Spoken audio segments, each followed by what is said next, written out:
Sermon 203 of Nahjul Balaghah was following the complaints of Talha and Zubair after they had sworn allegiance.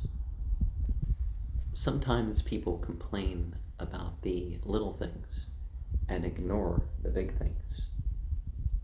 I particularly think of nowadays in politics, it's the same thing, and people are making it about groups rather than principles and consciousness. It's for a leader to regard the little and big things. And sometimes it's better for them not to make a decision because they don't know enough about the matter to decide right and wrong in that regard. Often it's because they weren't informed. I see a lot of complaints about a particular politician in regards to something they were not informed about until weeks or even months after other people were informed about it, and they take all the blame, and they didn't stifle any of the action that would have helped. There was a particular major action that they didn't stifle, and it's like, the point of being in charge is a person's supposed to regard the brawn in their view, the tradition which the prophet has laid down, and act accordingly. In previous eras, it would have been other scriptures or other handfuls of advice, even if that was it, that the messengers of God came with. And rulers are supposed to consult the other people.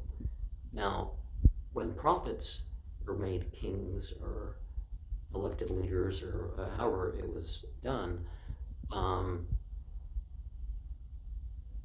they were still to seek consultation from the people. One finds in the Islamic State, for example, an actual Islamic State, I'm not talking about the Mossad-led group that was funded by the Obama administration. That's the objective facts of the matter. They were going to give them even more stuff, and they pulled back with that. But anyways, an actual Islamic government does have formal representation from the people of the book and the other religious minorities. So, in order to protect their rights, one finds in some of the Muslim majority countries that a couple people can show up and say, hey, we have this New Age religion, or, however they're going to phrase it, and we want to make sure that we're giving our rights as permitted people. And ultimately, regardless of what the government does, one, it shouldn't be capricious, but two, we got to remember that the favor is from God. So anything we've been allowed or has been kept from us or whatever, it's towards an opportunity for us to make the righteous decision in regards to it. And if we witness what is wrong, it's our responsibility to reject it. We can't say, oh, I was in this country or that country. It's like, sometimes all it takes is one or two people saying something or whatever. It doesn't always take as much as people think it's going to take. And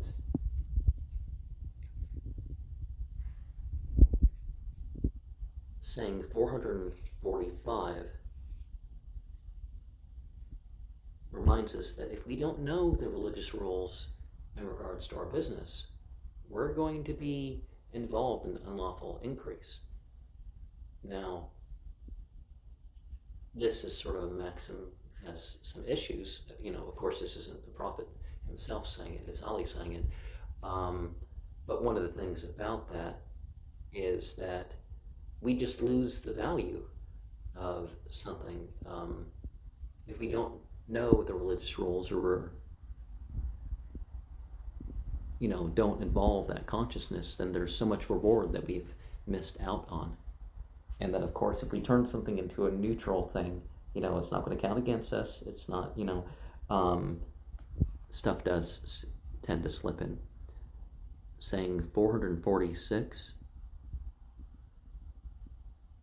reminds us that if we exaggerate our difficulties, it can bring bigger difficulties upon us. Saying 447 reminds us to respect ourselves. And one of the ways to do this is to not be a psychopath. And by a psychopath, of course, I mean somebody who's going to look at what they desire, and that's going to totally rule them. That's part of what's meant by the term. Well, I mean, that's a huge part of what's meant by the term Noctulian, is that the feelings and the emotions, oh yeah, sure, they're there, but they're not the judge of the matter. And Islam also agrees with that aspect.